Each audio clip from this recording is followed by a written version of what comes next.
कल्पतरु भगवान बालकृष्ण प्रतिमूर्ति श्री कृपा बिहारी जी के चरण कमलों में प्रणाम करते हुए एवं आप सभी श्रद्धालु भक्तवृंद भक्तिमयी माताओं के हृदय पटल पर विराजित श्री राधा गोविंद का दर्शन करते हुए आप सभी को व्यास मंच से राधे राधे। हमारे आचार्यगण श्री धाम वृंदावन से आए हैं। आचार्यगणों से भी प्यार भरा राधे राधे। संगीतज्ञ जो अपनी मधुर मधुर वाणी से आप सभी को रिझा रहे हैं, सभी संगीतज्ञ बंधुओं को भी प्यार भरा राधे राधे। आज श्रीमद् भागवत महापुराण के अंतर्गत द्वितीय दिवस। कल की कथा में हमने महात्म्य श्रवण किया। महात्म्य का अर्थ महिमा हमने जानी कि आखिर भागवत कथा श्रवण करने से मिलता क्या है, होता क्या है, कैसे कथा श्रवण करनी चाहिए और कथा श्रवण करने से कैसे कैसे पापी कैसे कैसे दुरात्मा भी तर जाते हैं। कल की कथा में हम सभी ने श्रवण किया कि भागवत कथा से भक्ति ज्ञान और वैराग्य जो जर्जर हो गए थे वो पुष्ट हो गए। भागवत की कथा से वो नृत्य करने लगे और तो और ज्ञान और वैराग्य के बाद हमने गोकर्ण उपाख्यान श्रवण किया, जिसमें धुंधकारी का चित्र, जिसने जीवन भर कोई सत्कार्य ना किया हो, हमेशा दुराचार किया हो और जीवन में जीते जी तो अच्छे कार्य किया नहीं, मरने के बाद भी अगर वो भागवत कथा श्रवण कर लिया तो उसकी भी सदगति हो। तो कल हमने महात्मा की कथा श्रवण की, आज हम भागवत की कथा में प्रवेश करें। सबसे पहले जानेंगे कि भागवत कहते किसे हैं। कहते हैं भगवतः प्रोक्तम भागवतम, जो भगवान ने कहा वही भागवत है। एक समय की बात है, व्यास जी महाराज ये 18,000 श्लोकों की पावन संहिता तैयार करने के बाद भगवान के पास गए कि प्रभु आप इस ग्रंथ में अपना आशीर्वाद प्रदान कीजिए। तब व्यास जी के कथनानुसार नारायण प्रभु ने पूछा कि व्यास जी आपने ग्रंथ तो ठीक है रचना की है, लेकिन इस ग्रंथ का नाम क्या है? बोले प्रभु आपका जो कहा हुआ है वही है, तो भगवतः प्रोक्तम भागवतम, जो भगवान ने कहा वही भागवत, तो आप इसमें अपना आशीर्वाद प्रदान कीजिए। नारायण प्रभु ने आशीर्वाद प्रदान किया। अब माता लक्ष्मी जी के पास गए कि देवी जी आप भी इसमें अपना आशीर्वाद प्रदान कीजिए। तो लक्ष्मी जी ने कहा कि आशीर्वाद तो प्रदान हम अवश्य करते हैं, लेकिन इस ग्रंथ में हमारा नाम तो है ही नहीं। जो भगवान ने कहा वही भागवत है, तो भगवान ने आशीर्वाद दे दिया, फिर हम क्यों दें? तब व्यास जी कहते हैं देवी जी आप नाराज मत होइए।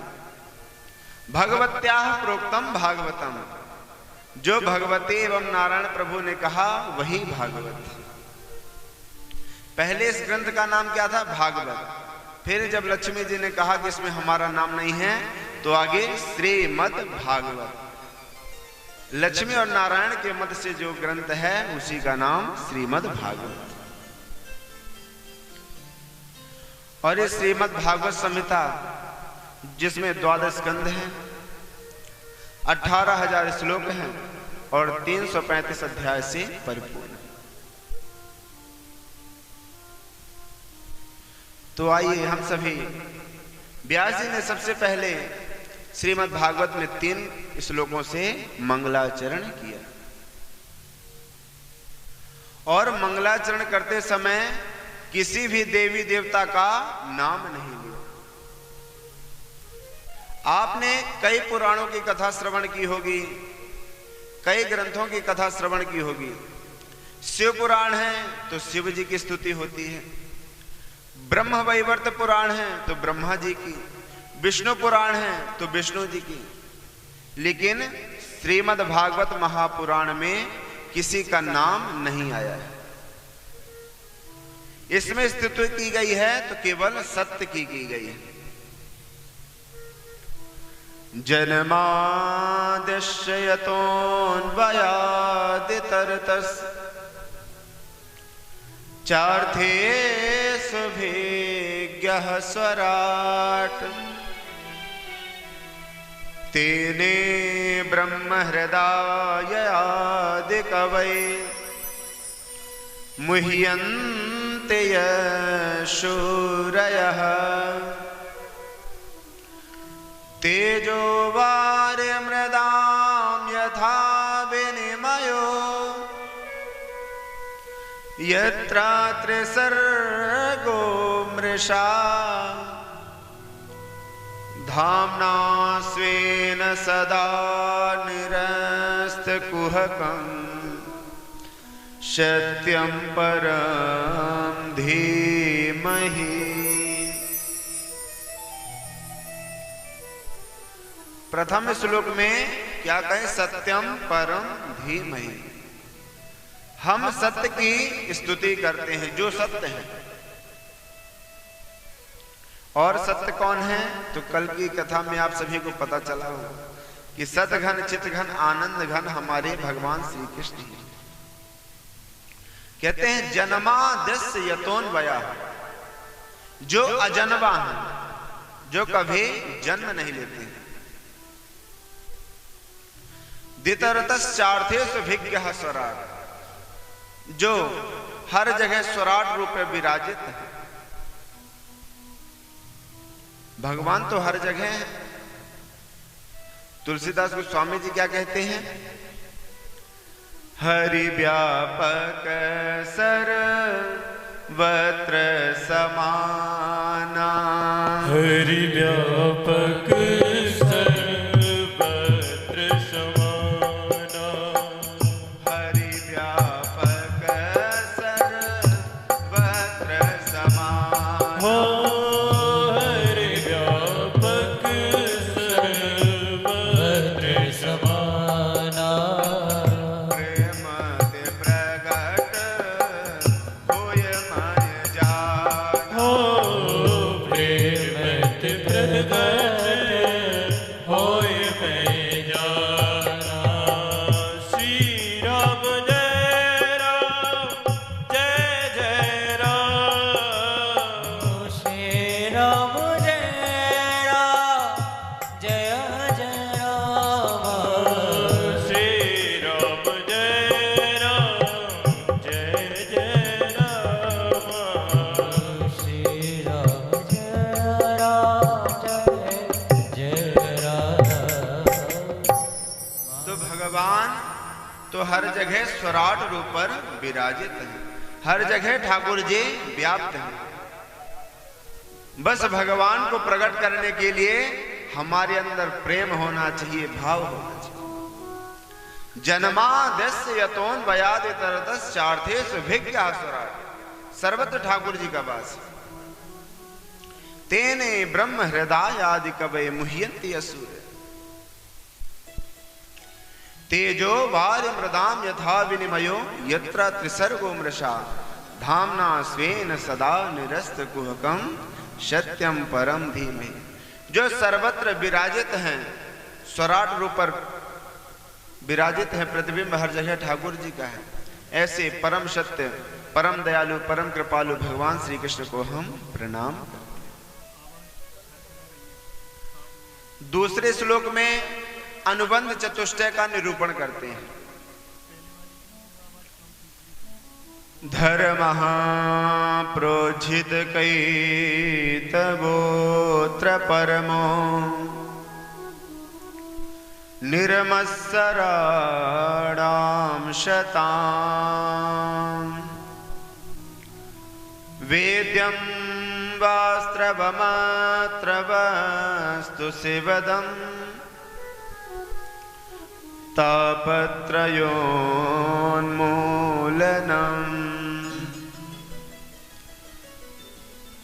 श्रीमद्भागवते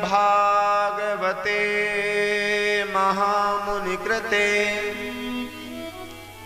किं वा परेरीश्वरा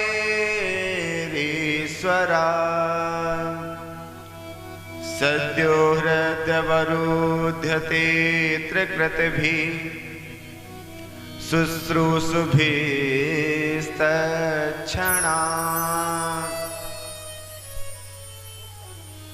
कहते हैं महाराज आपने सत्य की तो स्तुति की, लेकिन भागवत श्रवण करने का अधिकारी कौन है? अनुबंध चतुष्टय का निरूपण करते हैं कि अधिकारी विषय संबंध और प्रयोजन। भागवत कथा श्रवण करने का अधिकारी कौन? भागवत 4 दिन की कथा क्या होती है? समीक्षा प्रधान होती है। इसे समझने के लिए थोड़ी जोर देना पड़ेगा। और चौथे दिन से जब कृष्ण जन्म हो जाएगा फिर तो आपको ऑटोमेटिक समझ में आने लगेगी, क्योंकि आप सीरियल के माध्यम से वो दृश्य देखे हुए होते। 4 दिन की कथा आपको समझना होगा, गौर से सुनना होगा। तो अनुबंध चतुष्टय में क्या कहते हैं? अधिकारी। भागवत कथा श्रवण करने का अधिकारी कौन है? तो धर्मः प्रोज्झित कई तबोत्र परमो निर्मत्सराणां शताम्। जो निर्मत्सर है, निर्मत्सर किसे कहते हैं? एक होता है मच्छर, एक होता है मत्सर। मच्छर क्या होता है? हमें बाहर से काटता है। मच्छर हमें बाहर से काटता है और मत्सर हमें अंदर से काटता है। मच्छर से बचने के लिए तो हम अनेकानेक उपाय कर लेंगे, ऑल आउट लगा लेंगे, मोर्टीन लगा लेंगे, गुड नाइट लगा लेंगे। इन प्रकार ने किसी न किसी उपाय से हम मच्छरों से तो बच सकते हैं, लेकिन मत्सर से बचना मुश्किल है। मत्सर किसे कहते हैं? ईर्ष्या। आज के समय में लोग स्वयं के दुख से दुखी नहीं है, दूसरे के सुख से दुखी है। आज के समय व्यक्ति ये नहीं देखता कि हम साइकिल से चल रहे हैं, ये देखता कि अगला व्यक्ति फॉर्च्यूनर से क्यों चल रहा है, BMW से क्यों चल रहा है। स्वयं के दुख से दुखी नहीं है, दूसरे के सुख से दुखी। आज के समय में व्यक्ति ये नहीं देखता कि हमारी झोपड़ी है तो हमें परिश्रम करना चाहिए, हमारा घर बन जाए, उसकी फिक्र नहीं, इसके बंगला क्यों बन गया, इस बात की फिक्र, इस बात का मत्सर है। और मत्सर के बाद क्या कहीं एक प्रसंग आता है। एक कलयुगी भक्त था। कलयुगी भक्त ने ब्रह्मा जी की खूब तपस्या की। तपस्या करने के बाद ब्रह्मा जी प्रसन्न हो गए और ब्रह्मा जी प्रसन्न होकर के कहते हैं, भक्त मांगो, क्या वरदान मांगते हो? भक्त ने कहा, हे ब्रह्मदेव, अगर आप देना ही चाहते हो तो मुझे ऐसा वरदान दीजिए कि जो मैं मांगू वो मुझे प्राप्त हो जाए।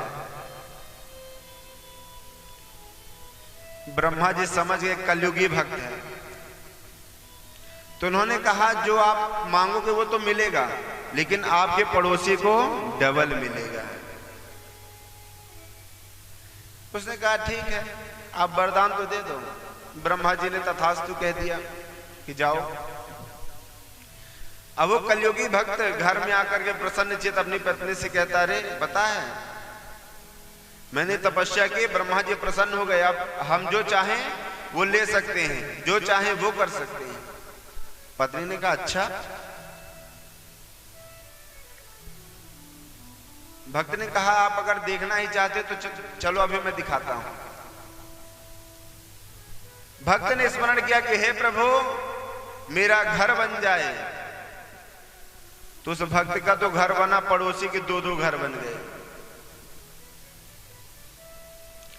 अब वो भक्त अपने घर को देखे तो प्रसन्न तो हो, लेकिन पड़ोसी के दो घर देख के उसके अंदर ईर्ष्या होने लगी कि बताओ तपस्या हमने की और हमारे एक घर बना, पड़ोसी के दो घर बन गए। तब उसने नजरअंदाज कर दिया, चलो ठीक है कोई बात नहीं।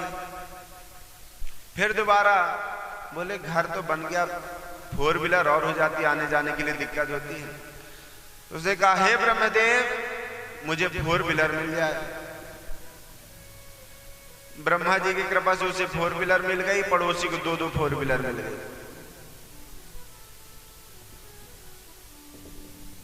बड़ा कष्ट। बताओ, हम एक चीज मांगते हैं, अगले आदमी को 2 चीज मिल रही है।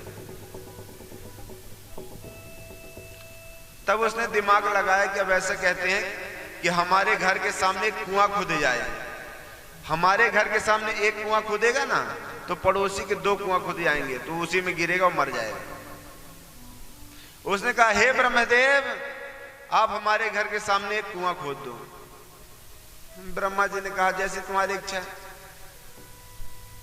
उसके एक घर के सामने कुआं खोदा, पड़ोसी के दोनों घर के सामने एक ही कुआं हो गए। तब वो देखता है कि पड़ोसी तो किनारे से निकल जा रहा है, अभी गिर नहीं रहा है, ऐसे नहीं। तब वो रात में अपने मन में विचार करता है, सोचता है कि ऐसा क्या मांगू, ऐसा क्या मांगू। विचार करते करते उसके मन में विचार आता है कि हमारे तो 2 नेत्र हैं, तो अगर हम कहेंगे ब्रह्मा जी हमारे एक नेत्र फोड़ दो तो पड़ोसी के दोनों फूट जाएंगे। हम तो एक नेत्र से काम चला लेंगे, लेकिन पड़ोसी के 2 नेत्र फूट जाएंगे तो फिर उस कुएं में गिर जाएगा वो। तो कहा, हे ब्रह्मदेव मेरा एक नेत्र फोड़ दो। भगवान भी सोचे, ऐसे भक्त तुम मत्सरता के भी बंधुओं, हद होती। आज के समय में व्यक्ति के अंदर मत्सर बहुत भरा हुआ है, इसलिए जो निर्मत्सर है, जिसके अंदर किसी भी प्रकार की ईर्ष्या नहीं है, वही इस कथा को सुनने का अधिकारी। निर्मत्सराणाम सताम वेद्यम वास्त्र वमत्र वस्तु शिवदम। शिवदम किसे कहा गया है? शिवम कल्याणम करोत यस्सा शंकरा, शिव जी को ही शिवदम कहा गया, जो सभी का कल्याण करे। सम कल्याणम करोत यस्सा शंकरा, शिव जी सभी का कल्याण करते। उसी प्रकार ये भागवत जो अधिकारी हो जाएगा, श्रवण कर लेगा, उसका मंगल होगा। तापत्र योन मूलनम, 3 प्रकार के जो तापत्र होते हैं ना, दैहिक, दैविक और आदि भौतिक, इन तीनों तापों से हमें बचाने वाला है, हमारी रक्षा है। श्रीमद् भागवते महामुनि कृते किंबा परे वीश्वरा सद्यो हृदय वरुध्यते। जब हमारे अंदर का मत्सर मिट जाएगा, जब हमारा मकान खाली हो जाएगा ना, तो भगवान उसमें प्रवेश कर जाएंगे। सद्यो हृदय वरुध्यते, हृदय में अवरुद्ध हो जाएंगे, अर्थात विराजित हो जाएंगे। और जब भगवान विराजित हो जाएंगे तो फिर वो बाहर नहीं निकलेंगे, क्योंकि अच्छे मकान में सभी लोग कब्जा कर लेते हैं। अगर आपका मकान सुंदर होगा ना, आपके मकान में कपट, किसी प्रकार के ईर्ष्या, द्वेष, ये सब नहीं होगा, तो भगवान उसमें वास करते हैं। तो सद्यो हृदय वरुध्यते कृत भी शुश्रूषुभिस्तच्छणा। और जहां भगवान प्रवेश हो गए तो फिर हमें मांगने की जरूरत ही क्या है, फिर तो ठाकुर जी हमारा सब मंगल करें। कहते महाराज ये तो बता दिए आप कि अधिकारी कौन है, कैसे कथा सुनना चाहिए, लेकिन ये भागवत आई कहां से, भागवत का प्रादुर्भाव कैसे हुआ? तब कहते हैं निगम कल्पतरोर्गलितम फलम सुगमुखादिमृत द्रव संयुतम पिबत भागवतम रसमालयम मुहुरहो रसिका भुवि भावुका। निगम अर्थात होता है वेद। निगम कल्प तरोर गलितम फलम। निगम रूपी वृक्ष से ये गलित मतलब पका हुआ फल है। क्या? श्रीमद् भागवत। वेद, उपनिषद, शास्त्र का ये जो भागवत है विगलित फल है। निगम कल्प तरोर गलितम फलम, सभी से निकला हुआ ये फल है। वेद उपनिषद का ही ये निचोड़ है और फल है। तापत्र यौन मूलनम निगम कल्प तरोर गलितम फलम। तो कहते हैं महाराज ये फल है, पका हुआ है, तो ऊपर से गिरा होगा तो फूट गया होगा। बोले नहीं, ये फल ऊपर से आया है तो ऐसे नहीं आया। शिष्य प्रशिष्य शाखा पल्लवाया, ये क्रमशः डाली से एक डाली से दूसरी डाली सने सने धरातल पर आया। तब कहते हैं भागवत का प्रादुर्भाव कैसे? तो बोले सबसे पहले भागवत कहाँ थे? नारायण प्रभु के पास। नारायण प्रभु ने भागवत को ब्रह्मा जी को प्रदान किया।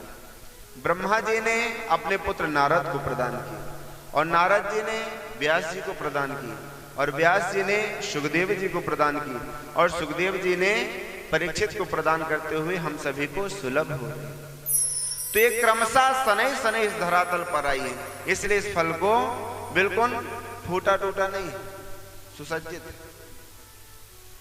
निगम कल्प तरोर गलितम फलम। तो बोले फल है तो मीठा होगा। बोले बहुत मीठा है। बोले अपने चीज को तो सभी लोग मीठा कहते हैं। एक फल बेचने वाला था तो कहता था कि लो चिमड़ी ले लो चीनी से मीठे, मतलब फल ले लो शक्कर से भी मीठे। ले लिया व्यक्ति ने, उसने खाया तो मीठा बिल्कुल नहीं था। उसने कहा भाई आप तो फल कह रहे थे कि शक्कर से भी मीठे, लेकिन ये तो मीठा है ही नहीं। तब फल बेचने वाला कहता है कि हमने क्या कहा था? शक्कर से मीठे, शक्कर लगा के खाओगे तब मीठे लगेंगे, इसलिए शक्कर से मीठे, इसलिए फल लेगा। तो कहते हैं ऐसे नहीं मानेंगे, कुछ उदाहरण दो। तो कहते हैं फल का पारखी कौन होता है? तोता। तोता जिस फल पर मुख लगा दे वो फल मीठा हो जाता है। तो सुख रूपी इस फल में तोते का मुख लगा है। कौन से तोते का? सुख मुखाद मृतद्रव संयुत। सुख रूपी तोते का मुख लगा हुआ। तो कहते इसे करना क्या चाहिए था? तो कहते पिबत भागवतम रसमालय, इसको पियो। तो बोले फल तो खाया जाता है, फल तो खाया जाता है, लेकिन आप कह रहे हो पियो। तो बोले जिसमें छिलका गुठली हो उसको खाया जाता है, इसमें तो न छिलका है न गुठली, इसको तो पियो। पिबत भागवतम रसमालय, एक बार नहीं मुहुर्मुहु, बार बार पियो। कई लोग कहते हैं महाराज अभी हमारे बगल वाली गली में भागवत हुई थी कुछ दिन पहले, वही तो भागवत है, क्या सुनने जाना। कई लोग मन में सोचते होंगे। जिन भक्तों के मन में यह विचार आ गया कि भागवत तो हमने पहले कई बार सुनी, अभी हरिद्वार गए थे वहां सुनी, ऋषिकेश गए वहां सुनी, जयपुर गए वहां सुनी, वही तो भागवत है, तो समझ लो उसने अभी भगवत तत्व को जाना नहीं। कहते हैं रामचरित जे सुनत अघाही, रामचरित जे सुनत अघाही, रामचरित जे सुनत अघाही, रामचरित जे सुनत अघाही, रस विशेष जा नातिन नाही,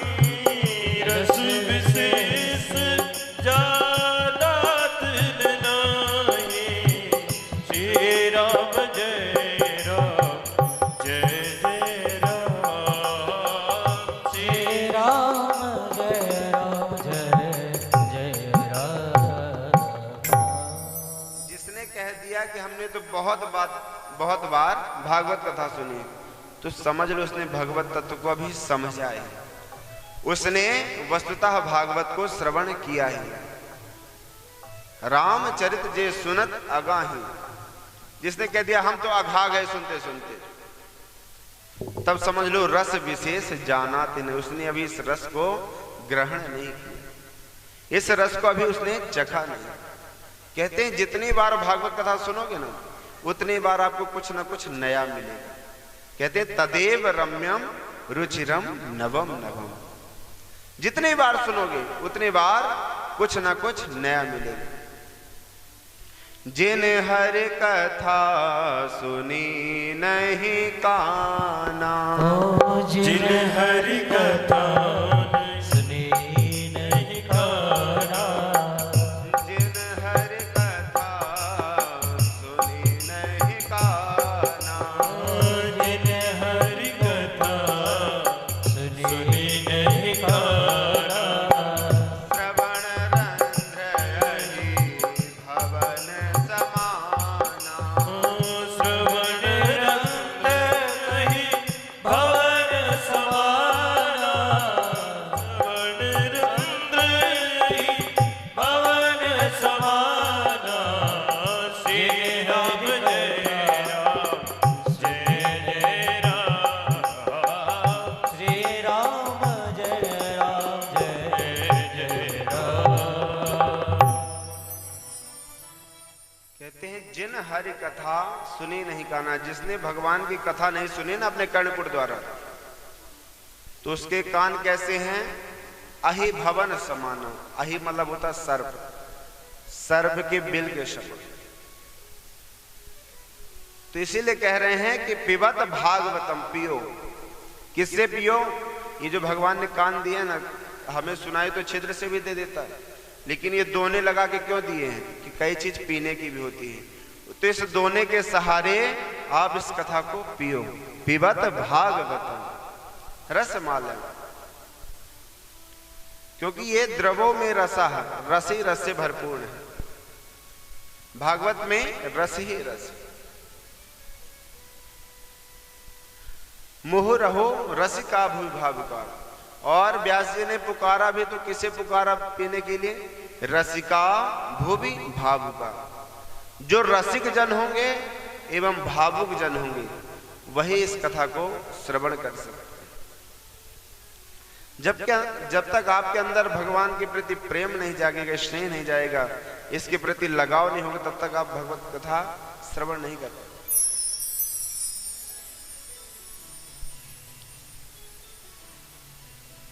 और यहां आप आते हैं कथा श्रवण करने, तो यहां पर हमेशा कथा में ध्यान होना चाहिए कि महाराज जी आज किस कथा में फिर जाके इसका मनन करना चाहिए।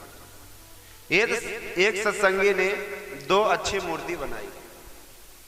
एक सत्संगी था मूर्तिकार, उसने दो बहुत सुंदर मूर्ति बनाई। दोनों पीतल की मूर्ति बनाई, वजन आधा आधा किलो पीतल का, दोनों मूर्ति एक जैसी। अब वो सबसे कहता कि एक मूर्ति 100 रुपए की, एक मूर्ति 10,000 की, वजन में वही, सुंदरता में वही, एक ही मूर्ति के दो रूप। अब जिसमें ज्ञान हो परीक्षा लो, परीक्षण करके बताओ कि कौन सी 100 रुपए की, कौन सी 10,000 की। सभी देखते, मूर्ति को उठाते, मूर्ति तो दोनों एक जैसी है, लेकिन ये 100 ये 10,000 ये कैसा?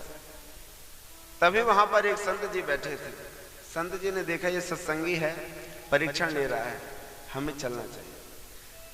संत जी वहां पर गए और मूर्तिकार से कहा कि भैया कौन सी 1,000 की, कौन सी 10,000 की?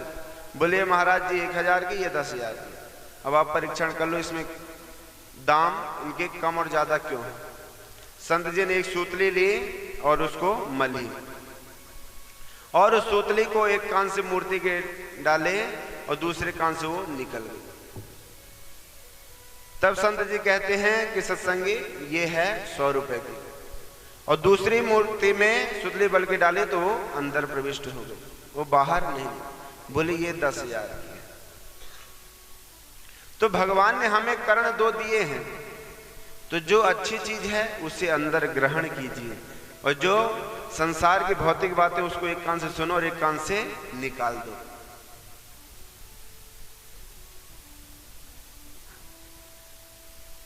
आइए हम सभी पुनः नैमिषारण्य की पावन भूमि पर चलते हैं, जहां पर 88,000 सनकादिक ऋषि सूत जी महाराज से प्रश्न करते हैं और सूत जी महाराज उनके प्रश्नों का उत्तर देते हैं। आज सनकादिक ऋषि कहते हैं कि महाराज, आज हमारी इच्छा है कि आपसे 1 नहीं 2 नहीं 6 प्रश्न करना चाहते हैं। सूत जी महाराज ने कहा करो, बताइए आपके 6 प्रश्न कौन से हैं। तो पहला प्रश्न करते हैं कि मानव के लिए परम धर्म क्या है, मानव का परम धर्म क्या है। और दूसरा प्रश्न करते हैं कि मंदिर में पूजा करने तो जाते हैं, लेकिन कोई कहता हनुमान जी बड़े, कोई कहता राम जी बड़े, कोई कहता लक्ष्मण जी बड़े, कोई कहता शंकर जी बड़े, तो श्रेष्ठ देवता कौन है। और तीसरा प्रश्न करते हैं कि भगवान का नाम अजन्मा है तो भगवान जन्म क्यों लेते हैं, भगवान कौशल्या के यहां जन्म क्यों लिए, भगवान देवकी वसुदेव के पुत्र क्यों बने। चौथा प्रश्न करते हैं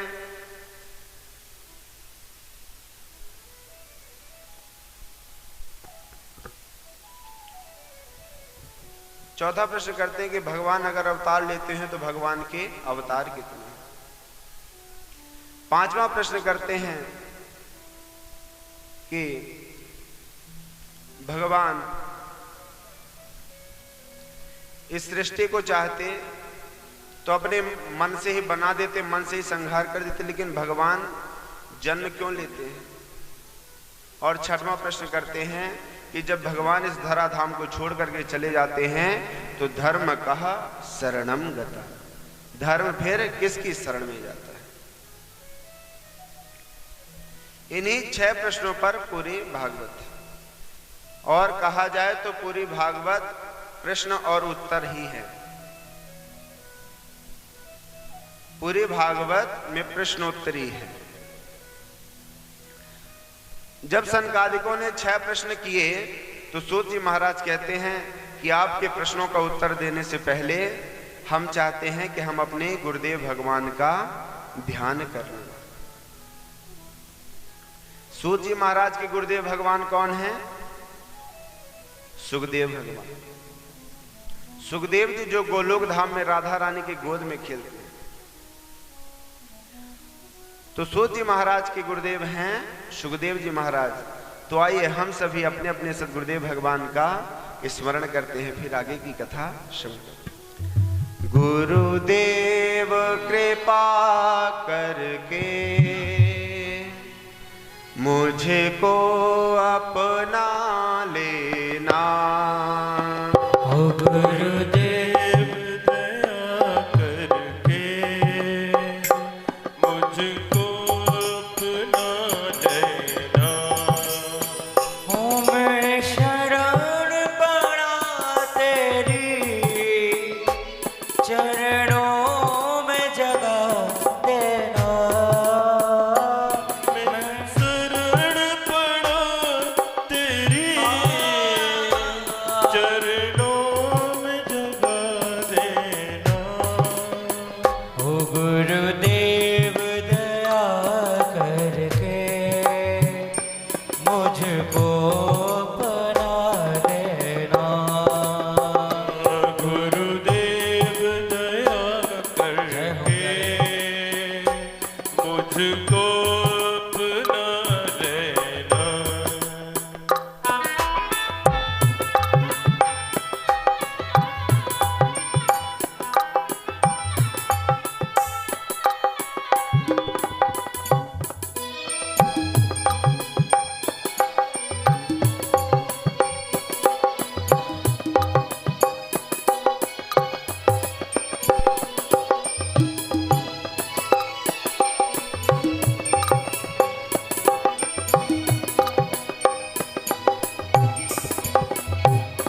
करुणानिधि नाम तेरा करुणा दिखला देना।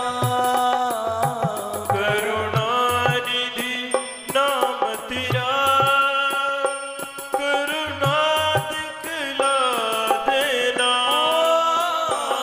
करुणानिधि नाम तेरा करुणा दिखला देना। करुणानिधि नाम तेरा करुणा दिखला देना। हो सोते हुए भाग्यों को पल भर में जगा देना।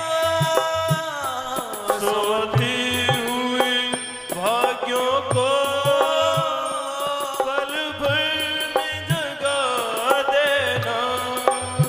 हूँ मैं माला जपूं तेरी मैं माला जपूं तेरी दिल से न भुला देना। गुरुदेव दया करके मुझको अपना लेना। गुरुदेव दया करके मुझको अपना लेना। प्रेम के साथ मीठी मीठी ताली बजाकर सभी बोल सतगुरुदेव भगवान की जय हो।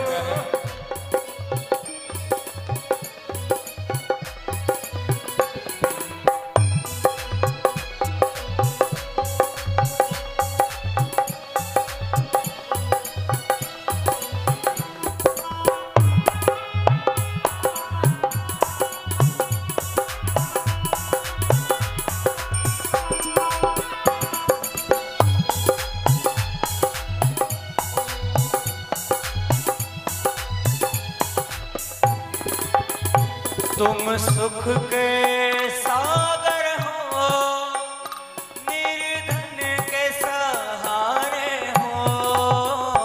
तुम सुख के सागर हो निर्धन के सहारे हो। मेरे मन में समाए हो मुझे प्राणों से प्यारे हो। मेरे मन में समाए हो मेरे प्राणों से प्यारे हो। प्यारे नित्य माला जपूं तेरी नित्य माला जपूं तेरी हो दिल से न भुला देना। और दोनों हाथ सभी उठाएंगे प्रेम से और झूमते हुए गुरुदेव दया करके चरणों में जगा देना। गुरुदेव दया करके चरणों में जगा देना।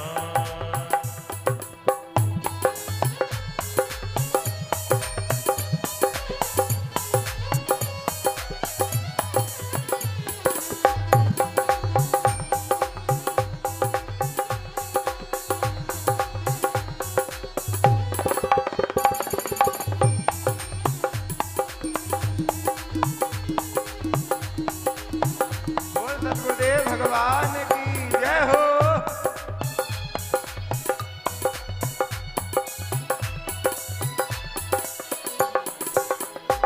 पापी हो या कपटी जैसा भी हो तेरा। पापी हूँ या कपटी जैसा भी हो तेरा। मोहे नाथ भुलाना ना हो तेरे चरणों का चेला। हे नाथ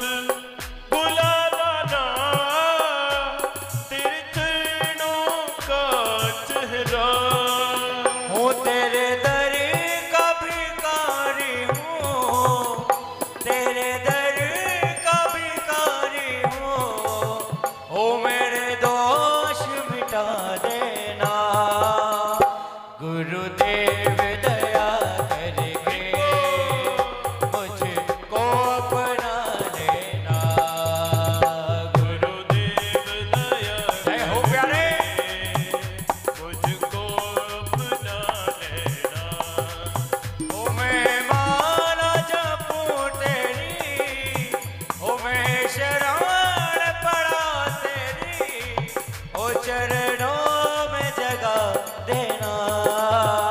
गुरुदेव दया करके चरणों में जगा देना।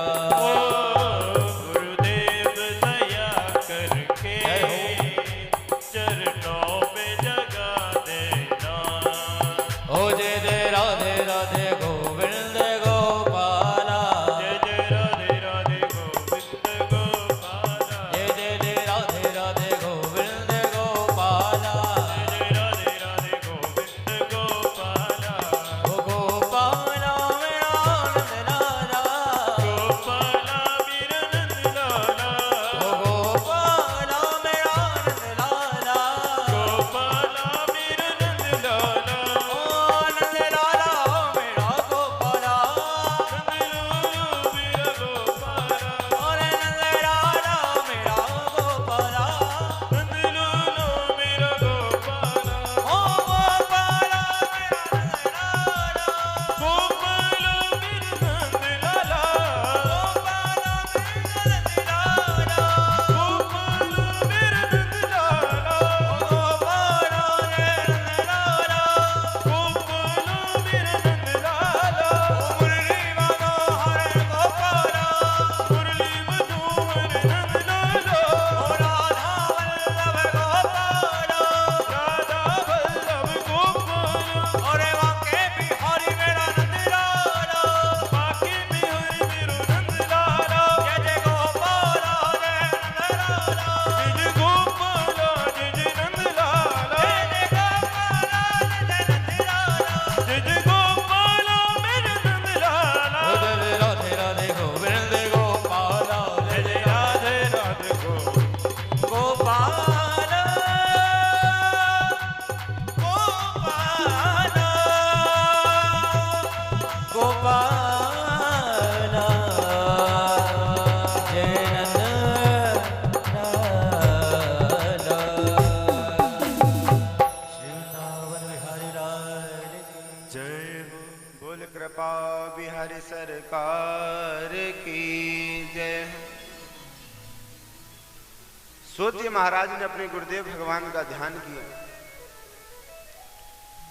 जैसे सनकादिकों को पता चला कि आपके गुरुदेव सुखदेव जी हैं, हमने तो उनका जीवन सुना, बड़े आदर्श में था, बड़े बीतराग। बोले हम आपके गुरुदेव की कथा श्रवण करना चाहते हैं कि आखिर आपके गुरुदेव का जन्म कैसे हुआ, कैसे उन्होंने भागवत कथा का जन जन में प्रचार किया। तब सुखदेव जी महाराज की कथा सूत जी महाराज श्रवण कराते हैं। और एक समय नारद जी के मन में आया कि सुखदेव जी महाराज का अवतार होता तो जन जन में तभी तो भागवत धर्म का प्रचार होगा, प्रसार होगा। इसलिए सुखदेव जी का जन्म हो, इसलिए कोई ना कोई हमें लीला रचनी चाहिए। नारद किसे कहते हैं? नारम ज्ञानम ददाते सह नारदा, जो ज्ञान प्रदान करे उसे नारद कहते हैं। और नारद जी का जिसको दर्शन हो जाता है उसको भगवान के भी दर्शन अवश्य होते हैं। और हमारे ब्रजवासी तो कहते हैं नारद, जिसकी बात कभी रद्द ना हो उसी को नारद कहते हैं। नारद जी महाराज का स्वभाव कि जिस घर में शांति है उस घर में अशांति अगर पहुंच जाते हैं तो शांति फैला जाती है, और जिस घर में झगड़ा होता है उस घर में पहुंच जाते हैं तो शांति हो जाती है। नारद जी ने सोचा कि कुछ लीला करनी चाहिए। तब एक बार नारद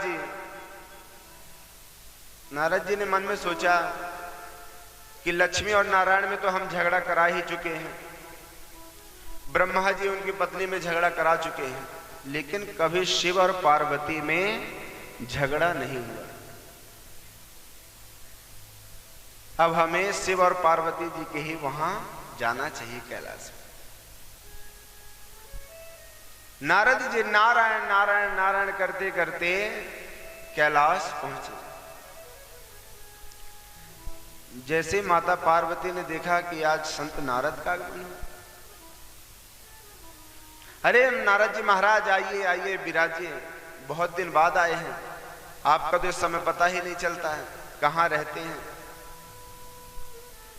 नारद जी ने कहा कि देवी इस समय अब हमने यहां वहां जाना आना बंद कर रखा है। बोले क्यों? बोले आज के समय में बनावटी प्रेम है, वास्तविक प्रेम अब नहीं है लोगों के पास, सब बनावटी प्रेम है। सुर नर मुनि जन की यह रीति और स्वार्थ लाग करे सभी, सभी के अंदर अब स्वार्थी प्रेम हो गया है, इसलिए अब आना जाना हमने बंद कर रखा। तब माता पार्वती ने कहा कि अरे हमारे यहां तो हमेशा प्रेम रहता है, हमारे भोले बाबा हमसे बहुत प्रेम करते हैं और हम भी उनसे बहुत प्रेम करते हैं। कहते ये तो ठीक है, अच्छी बात है आपके यहाँ प्रेम है, लेकिन अधिकतर हमने देखा कि बनावटी प्रेम लोग करते हैं।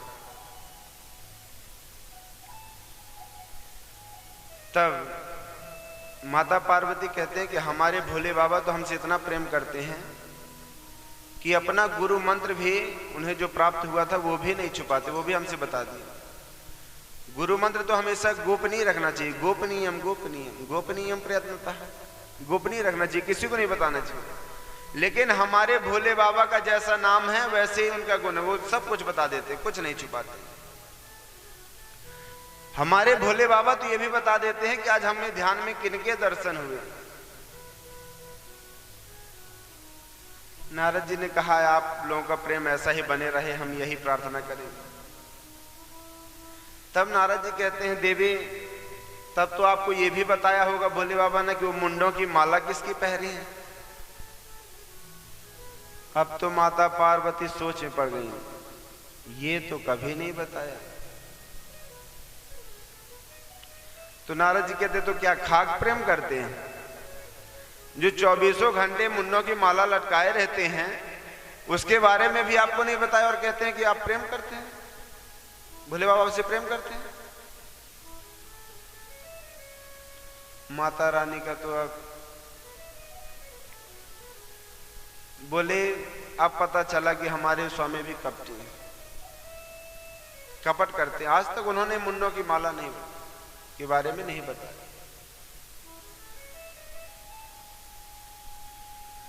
तब नारद जी ने कहा हो गया देवी अब हम जाते हैं। नारद जी वहां से निकल गए। नारद जी आगे गए जहां पर शिव जी तपस्या कर रहे थे। शिव जी से कहा भोले बाबा नारायण नारायण, जाइए जाइए, माता जी इंतजार कर रही हैं आश्रम में। शिव जी ने सोचा आप अगर घर से आए हो तो जरूर याद कर रही होंगी। तो पहले के समय पे जब देवियां रूठती थे तो घर लोग बनवाते थे ना, तो कोप भवन जरूर बनवाते थे कि रूठ जाए व्यक्ति तो बताना नहीं पड़ता था कि हम आपसे नाराज हैं, ऑटोमेटिक व्यक्ति समझ जाते थे यार लगता है नाराज है कोप भवन में। तो माता पार्वती ने 16 श्रृंगार उतार दिए, मलिन से वस्त्र धारण कर लिए और कोप भवन में चली गई। भोले बाबा आए और देखिए माता पार्वती आज उदास, कोप भवन में क्या बात है। शिव जी ने पूछा देवी क्या बात है, आप उदास क्यों हो, आपके मन में क्या है? बोले आप तो हमसे बात ही मत करो, आप हमसे प्रेम नहीं करते हो, दिखावटी प्रेम करते हो। बोले देवी आप ये कैसी बात कर रहे हैं, आप क्या कह रहे हैं हम प्रेम नहीं करते? माता पार्वती ने कहा प्रेम करते तो हमको ये तो बताते कि आप ये मुंडों की माला जो 24 घंटे लटकाए भागते हो ये किसकी माला है, किनके मुंडों की माला है? तब शिव जी कहते हैं कि देवी ये जितने भी मुंडों की माला हमने धारण की है ना, ये सभी आपके ही मुंड हैं। आप जब इस धराधाम को छोड़ करके चली जाती हैं तो आपके मुंड को हम लेकर के अपने माला पे फिरो लेते हैं, जिससे आपके स्मरण हमें बनी रहे।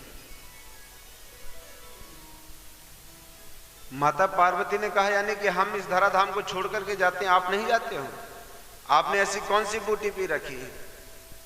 बोले देवी हमने अमर कथा पान करी है, इसलिए हम कभी मरते नहीं, और आप हर बार अपना देह त्याग करती हो, फिर जब आपका पुनः जन्म होता है फिर आपके साथ हमारा विवाह। बोले तो आप ऐसी कथा हमें भी सुनाइए जिससे हम भी अमर हो जाएं। माता पार्वती के कहने पर शिव जी ने कहा अगर आपकी कथा श्रवण करने की इच्छा है तो एकांत पे चलिए। कैलाश पर्वत के ऊपर माता पार्वती और शिव जी वहां पर गए और शिव जी ने खूब जोर से डमरू बजाए। जितने जलचर थलचर पशु पक्षी हिंसजन सब वहां से भाग जाए। वहां पर उन्होंने देखा कि और कोई जानवर जीव जंतु तो नहीं, हमारे अलावा हमें दो हैं और तो कोई नहीं। और कथा श्रवण करने से पहले नियम बताएंगे देवी, आपकी अगर इच्छा है कथा सुनने की तो कथा सुनने के कुछ नियम होते हैं। कथा हमेशा सम्मुख बैठ करके सुनना चाहिए, सामने बैठ करके सुनना चाहिए। कथा में यहां वहां की बातें हमें नहीं करनी चाहिए, केवल हमारा ध्यान कथा पर होना चाहिए। और देवी हम तो नेत्र बंद करके हम कथा सुनाएंगे, लेकिन आप कथा श्रवण कर रहे हैं कि नहीं कर रहे, कुछ इशारा हमें मिलता रहे तो हम कथा सुनाते रहेंगे। क्योंकि हम नेत्र बंद करेंगे ये तो देख नहीं पाएंगे कि आप सो रहे हो कि जग रहे हो। तब शिव जी ने कहा कि आप कुछ संपुटित रख लीजिए जो बीच बीच में गुनगुनाते जाना है। बीच बीच में आप ओम ओम शब्द बोलते जाना, तो हमें लगेगा कि हाँ देवी आप कथा सुन। और वहीं एक वृक्ष पर एक पक्षिणी का अंडा रखा हुआ था। पहले दिन की कथा हुई, दूसरे दिन की कथा हुई और बर्फीली हवा चली तो अंडा फूट गया और उसमें एक जीव का प्रादुर्भाव हुआ। तीसरे दिन की कथा हुई, चौथे दिन की कथा चल ही रहे थे, तब शिव जी सुना रहे थे कि उद्धव ने भगवान से ऐसे उपदेश दिए। ये श्रवण करते करते माता पार्वती सो गई। अब जो पक्षी अंडे से प्रादुर्भाव मतलब उत्पन्न हुआ था, उसने सोचा देवी जी तो सो गई, अगर हमने हुंकारी बंद कर दिया तो कथा हम पूरी श्रवण नहीं कर पाए। तो चतुर्थ दिवस से वो पक्षी है ओम ओम का गुंजायमान बीच बीच में करने लगा। जब 7 दिन की कथा हुई, शिव जी ने जयकारा लगाया कि बोले भागवत भगवान की जय। माता पार्वती ने कहा कि उद्धव भगवान से क्या बोले इसके आगे? बोले देवी कथा तो पूरी हो गई, आप अभी उद्धव में ही है। बोले मैं तो सो गई थी, मैंने तो इसके आगे कथा ही नहीं सुनी। तब शिव जी देख रहे हैं कि आखिर ये हुंकारी कौन भर रहा था, ये शब्द ध्वनि आ कहां से रही थी।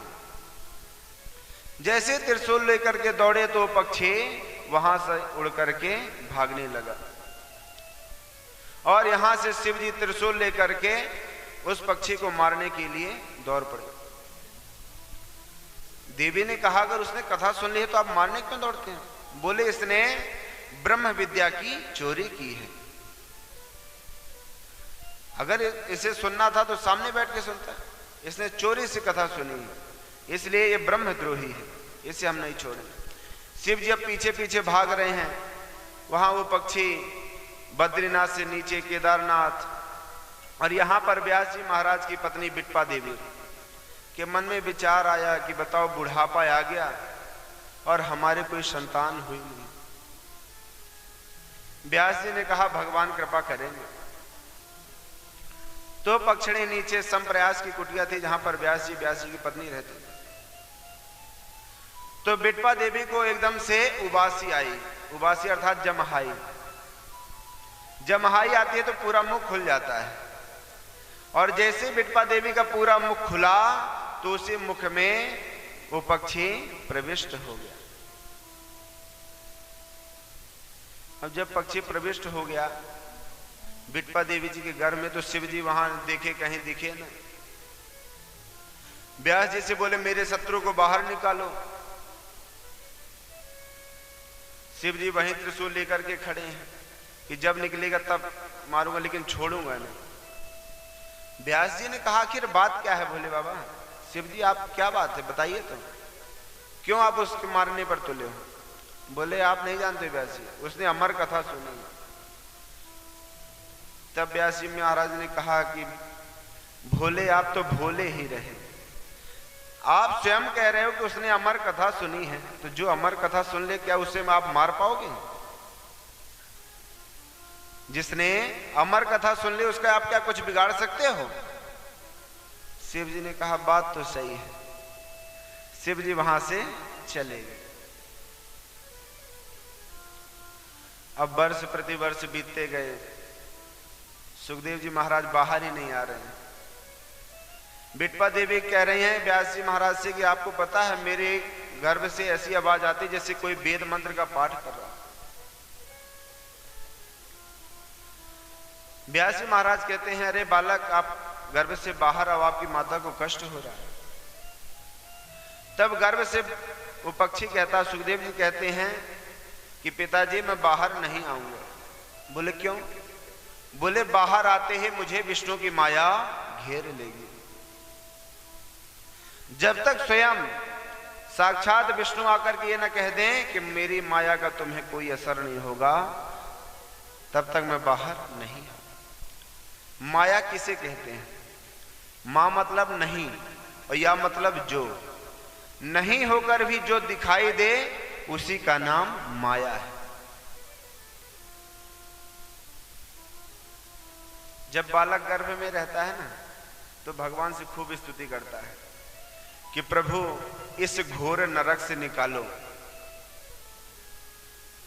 खूब भगवान से प्रार्थना करता है कि हे प्रभु इस घोर नरक से हमें निकालो, हमें बहुत वेदना हो रही, हमें बहुत पीड़ा हो रही। तब भगवान कहते हैं कि निकाल तो दो, लेकिन तुम भूल तो जाते हो, हमारे स्मरण तो भूल जाते हो। बोले प्रभु इस बार मैं आपको नहीं भूलूंगा, आपका भजन अवश्य करूंगा। भगवान तो दयालु हैं, कृपालु हैं। भगवान ने कहा चलो ठीक है। और जैसे ही जीव गर्भ से बाहर आता है तो मोह माया की रस्सी में लिपट जाता है। ये मेरे चाचा है, मेरे चाची है, मेरी माँ है, ये मेरी मम्मी है, ये हमारे भाई है, ये मेरे बहन है। जिस प्रकार भूमि परत भाडावर पानी, भूमि परत भाडावर पानी, भूमि परत भाडावर पानी, भूमि परत भाडावर पानी, जिम जीवहि माया यान पटाने, जिम जीवहि यान पटाने, भूमि परत भाडावर पानी, भूमि परत भाडावर पानी। जिस प्रकार आकाश से जल गिरता है ना भूमि पर, तो कीचड़ आदि में लिप्त हो जाता है, वह स्वच्छ जल नहीं रहता। ऊपर से तो स्वच्छ गिरता है, लेकिन भूमि परत भाग, जैसे भूमि के परत में पड़ता है ना तो माया रूपी मिट्टी में लिपट जाता है। उसी प्रकार जिम जीवहि माया लपटानी, जैसे जीव प्रादुर्भाव होता है ना तो उस माया में लिपट जाता है।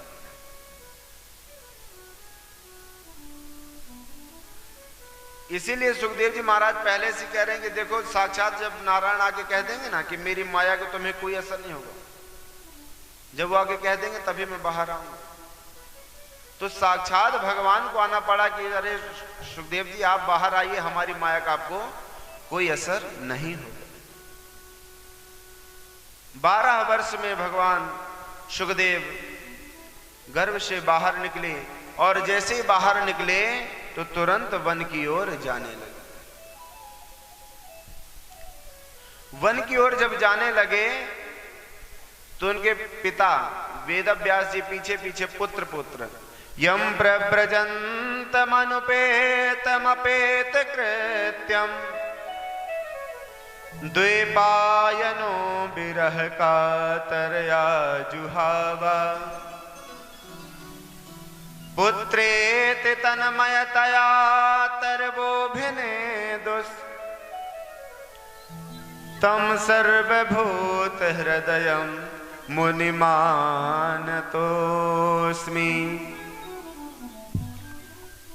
जैसे जन्म लिए यम प्रव्रजंत, ब्रजगतो धातु से जाना शब्द बनता है, तो जाने लगे। यम प्रव्रजंतम मनुपेत मपेत कृत्य। और द्वैपायन, कृष्ण द्वैपायन वेदव्यास जी पीछे पीछे जा रहे हैं। पुत्र, अरे पुत्र रुको। द्वैपायनो विरह कातर आजुहावा।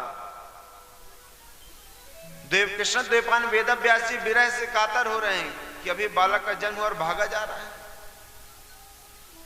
पुत्रेद तन्मयतया तर्वोभिनेदुस्। जब पुत्र पुत्र की आवाज कर रहे हैं, अरे पुत्र आओ, पुत्र कहां जा रहे हो, पुत्र कहां जा रहे हो, तब तरवों से आवाज आई, तर्वोभिनेदुस्। तरवा होता, तरु मतलब होता वृक्ष, पेड़ों से आवाज आई कि अरे वेदव्यास जी महाराज आप किसको पुकार रहे हैं पुत्र पुत्र? क्या पता पूर्वजन्म में आपका पिता रहा हो, क्या पता पूर्वजन्म में आप इसके बालक रहे हो। कौन किसका पुत्र, कौन किसका पिता? वेदव्यास जी के जो मोह था वो भंग हुआ और आकर के पुनः व्यास जी महाराज का मन अशांत हो गया कि बताओ इतने बुढ़ापे में एक संतान हुई, वो भी वन की ओर जन्म लेती थी।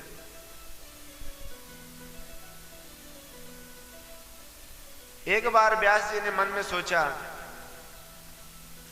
मन में सोचते सोचते बताओ दुनिया अपने खाने पीने सोने में समय व्यतीत कर रही है, ये सारी दुनिया घूम रही है, गोल चक्कर से घूम रहा है। इनके लिए कुछ कल्याण के लिए हमें कुछ करना चाहिए। तब उन्होंने एक वेद से 3 वेदों की रचना की, तो 4 वेद हो गए। पहले सबसे पुराना वेद कौन सा है? ऋग्वेद। ऋग्वेद के बाद यजुर्वेद की रचना की, सामवेद और अथर्ववेद की रचना। जब 4 वेद की रचना की तो व्यास जी को लगा कि वेद की भाषा तो जटिल है, सरल नहीं है, और वेद क्या पता लोग पढ़े तो अर्थ का अनर्थ कर बैठे, गलत अर्थ लगा बैठे। तो उन्होंने उपनिषद लिखे, 17 पुराण लिख डाले, लेकिन उनके मन की शांति नहीं मिली। तभी वहां पर देवर्षि नारद जी का आगमन हुआ, और नारद जी का आगमन हुआ तो नारद जी ने देखा कि वेदव्यास जी का मुख मलिन, अशांत, चिंतातुर। बोले अरे व्यास जी महाराज आप इतने चिंतातुर क्यों हैं? तब वेदव्यास जी महाराज कहते हैं कि ये संसार हंसने खेलने कूदने में समय व्यतीत कर रहा है, कुछ इनके लिए अच्छा भगवत में ग्रंथ हमने लिखा, लेकिन उससे हमें संतुष्टि नहीं मिली। तब नारद जी महाराज कहते हैं कि देखो हमेशा हंस सरोवर पे ही रहते हैं, और तालाब में तो कौवा भी स्नान कर लेते हैं। तो जो हंस है ना वो सरोवर में स्नान करे, इसलिए कोई आप ऐसा मार्मिक ग्रंथ की रचना कीजिए जिसमें प्रेम भरा हो, भक्ति भाव से संपन्न हो।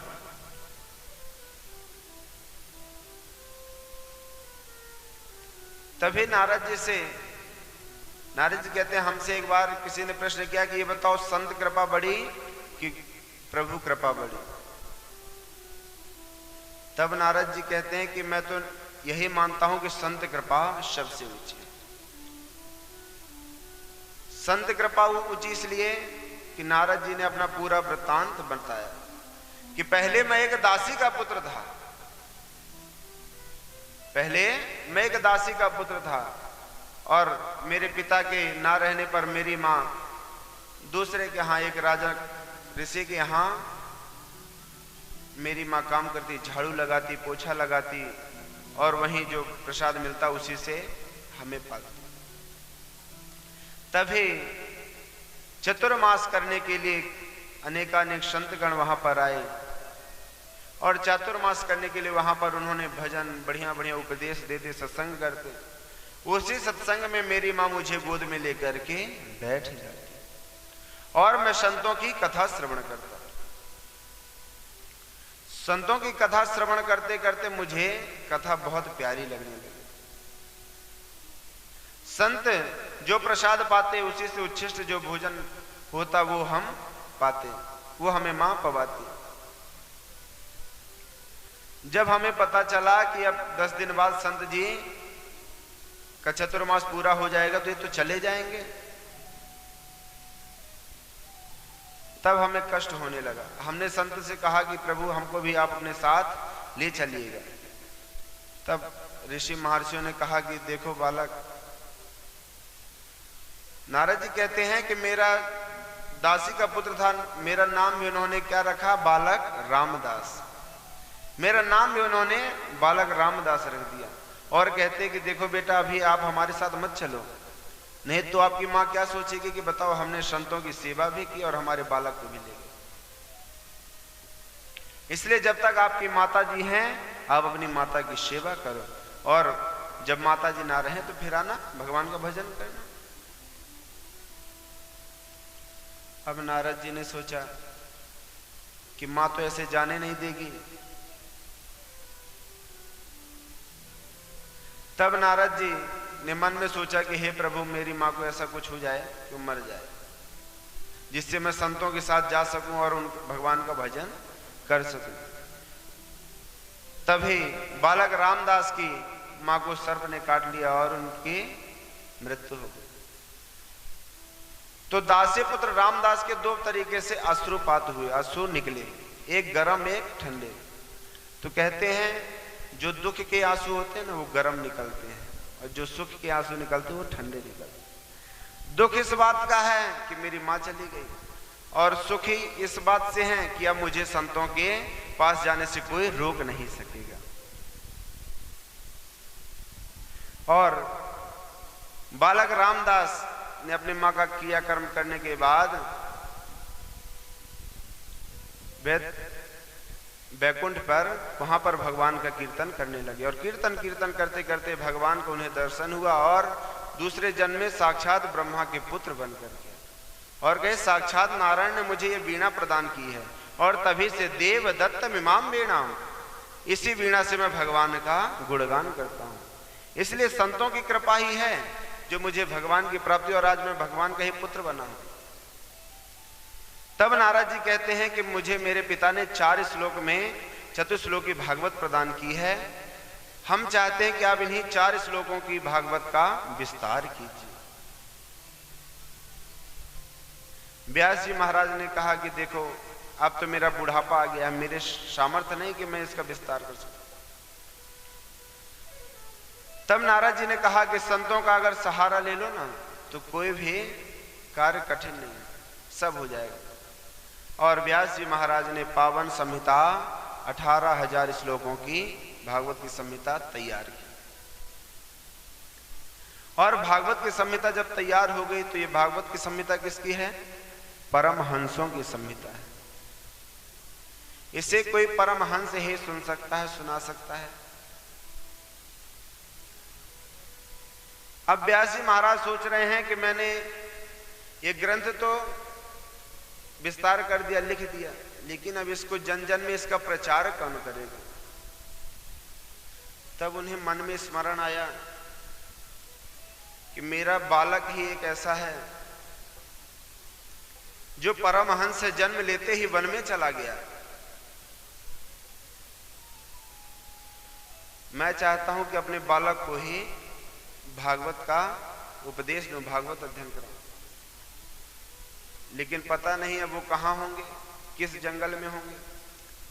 तभी व्यास जी महाराज ने अपने शिष्यों को भागवत के कुछ गिने चुने श्लोक याद कराए और कहे, आप जाओ, जंगलों में जाओ, वन में जाओ और इन श्लोकों का गुणगान करना। जहां भी मेरा पुत्र होगा उन श्लोकों को सुन करके खींचा चला है। तब व्यास जी महाराज के भेजे गए शिष्य जंगल में जाकर के श्लोक गुनगुनाने लगे। बरहा पेड़म नटवर बपुः कर्णयो कर्णिकारं बिभ्रदवासः कनक कपिशं वैजयन्तीं च मालां रन्ध्रान् वेणोरधरसुधया पूरयन् गोपवृन्दैर् बृन्दारण्यं स्वपदरमणं प्राविशद गीत कीर्ति। जैसे ये श्लोक व्यास जी महाराज के शिष्यों ने गुनगुनाया तो सुखदेव जी महाराज की वहां पर समाधि खुल गई कि वाह, कितना मधुर श्लोक। बरहा पेडम नटवर वपुः कर्णयो कर्णिकारम, भगवान पीतांबर धारण किए हुए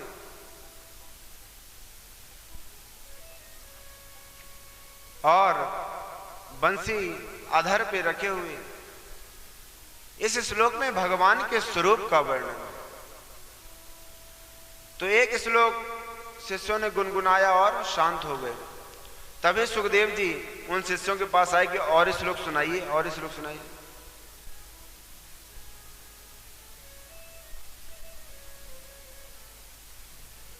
शिष्यों ने कहा कि अभी हमें इतना ही आता है, अगर और श्लोक सुनना है तो हमारे गुरुदेव भगवान के पास चलिए, उनके पास ऐसे 18,000 श्लोक।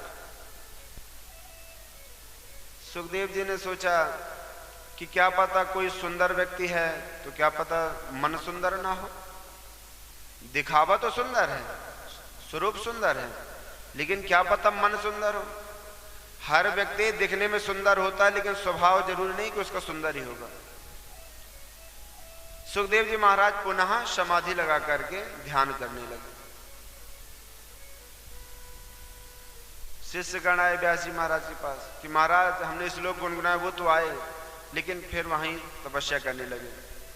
तब व्यास जी महाराज ने दूसरा श्लोक कहा कि अब ये वाला जाके श्लोक गुनगुनाओ। तब दूसरा श्लोक जिसमें भगवान की करुणा का वर्णन है, व्यास जी के शिष्य श्लोक को गुनगुनाने लगे। अहोबकीयं स्तनकालकूटं जिघांसया पाययदप्यसाध्वी लेभे गतिं धातृचितां ततोऽन्यं कं वा दयालुं शरणं व्रजेमा। दूसरे श्लोक में भगवान की करुणा का वर्णन कहते हैं, अहो बकीयम स्तन काल कूटम। बकी कौन है? पूतना, जो बकासुर की बहन है। स्तन कालकूटम, पूतना अपने स्तन पर कालकूट नाम का विष लगा कर गई थी। जिघान सयापा ये दप्यसाध्वी, भगवान को मारने के लिए। लेकिन भगवान ने पूतना को भी मारा तो उसे वही धाम भेजा जहां पर मां यशोदा की जो गति प्राप्त होती ना, वही गति भगवान ने पूतना को भी प्रदान की। भगवान ने ये नहीं देखा कि ये मुझे मारने के लिए आई थी। भगवान ने तो गुण देखा कि एक माता ही अपने स्तन का पान अपने पुत्र को कराती है, भले विष लगा करके आई है, लेकिन कार्य तो मां का कर रही है, कार्य तो मां का कर रही है। भगवान तो अवगुण देखते ही नहीं, भगवान केवल गुण देखते हैं। भले पूतना विष लगा करके आए, उन्होंने विष नहीं देखा, उन्होंने ये देखा कि हमें स्तनपान कराने तो आई है, ये कर्तव्य तो केवल मां ही अदा कर। जो गति मां यशोदा को बाद में मिलेगी, वो गति पहले पूतना को भगवान ने प्रदान की। लेभे गतिम धातु चिताम ततोन्यम कम्बा दयालुम शरणम व्रजेमा। ऐसे हमारे प्रभु का स्वभाव है, जो एक राक्षसी को भी परम पद प्राप्त करा देते हैं। जैसे ये श्लोक सुखदेव जी महाराज ने सुना तो तुरंत खींचे चले आए और भगवान श्री कृष्ण की कथा ही ऐसी है जो दूसरे को आकर्षण करे। कृष्ण कर्षति यस्य, जो दूसरे को आकर्षण कर ले वही कृष्ण की कथा है। जो भगवत प्रेमी हैं वो इस कथा से खींचे चले आते हैं, जिस प्रकार चुम्बक से लोहा खींचा चला आता है। सुखदेव जी महाराज ने कहा, आप हमें अपने गुरु जी के पास ले चलो, हमें भी ऐसे सुंदर सुंदर श्लोक याद करना है, हमें भी इस चीज का अध्ययन करना है। सुखदेव जी महाराज व्यास जी के शिष्यों के साथ संप्रयास गए। वहां पर व्यास जी महाराज को प्रणाम किए। अब व्यास जी महाराज के मन में संदेह हो रहा है कि अगर हमने सहजता से सुखदेव जी को भागवत का अध्ययन करा दिया तो लोग क्या कहेंगे कि अपने पुत्र को भागवत प्रदान कर।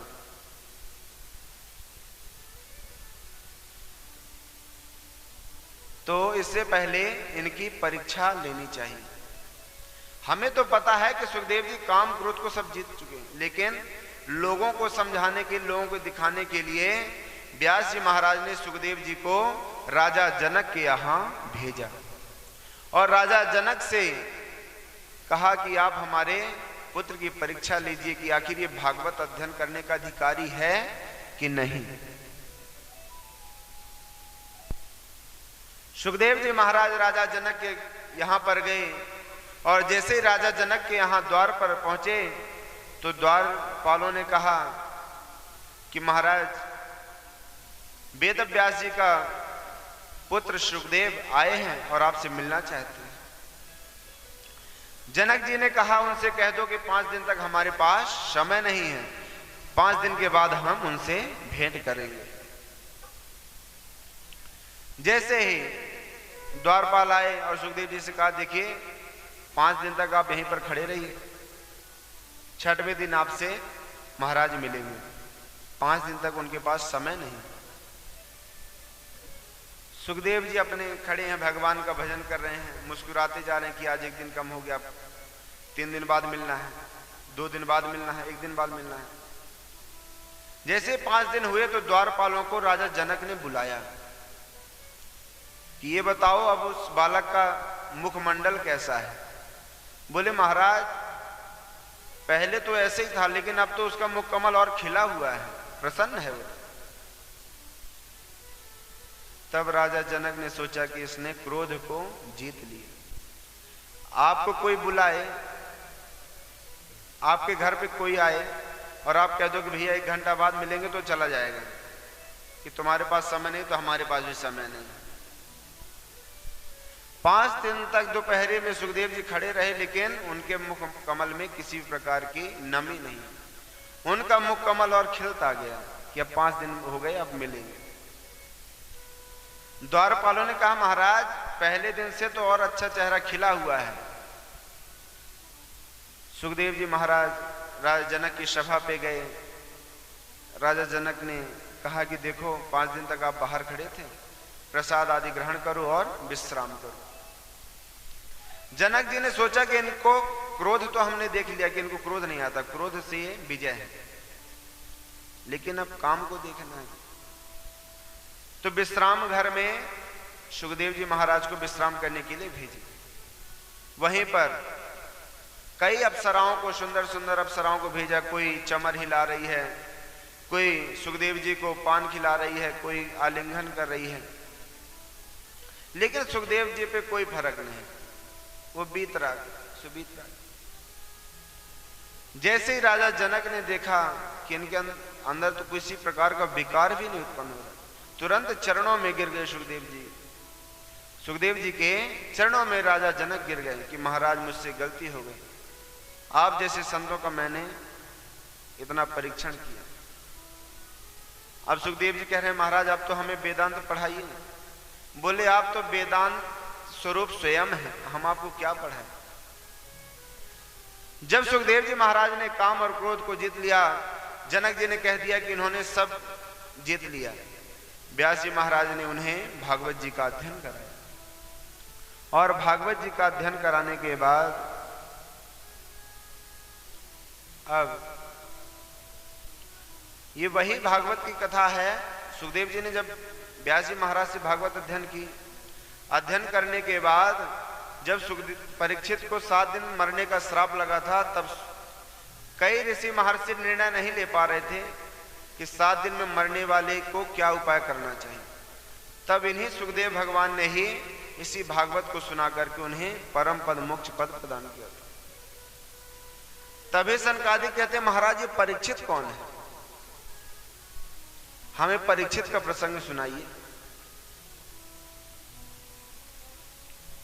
तब सूत जी महाराज कहते हैं कि परीक्षित का प्रसंग तो कोई खास नहीं, लेकिन भगवान श्री कृष्ण की कथा परीक्षित के प्रसंग से ही उदय होती है, इसलिए आपको महाराज परीक्षित का प्रसंग सुनाते हैं। एक समय की बात है जब महाभारत का युद्ध अंतिम चल रहा था, तब यदा मृधे कौरव सृंजयाना वीरेस्वथो वीर गतिम गतेषु ब्रकोदरावे धगदा विमर्शा भगनो रुदंडे धृतराष्ट्र पुत्रे।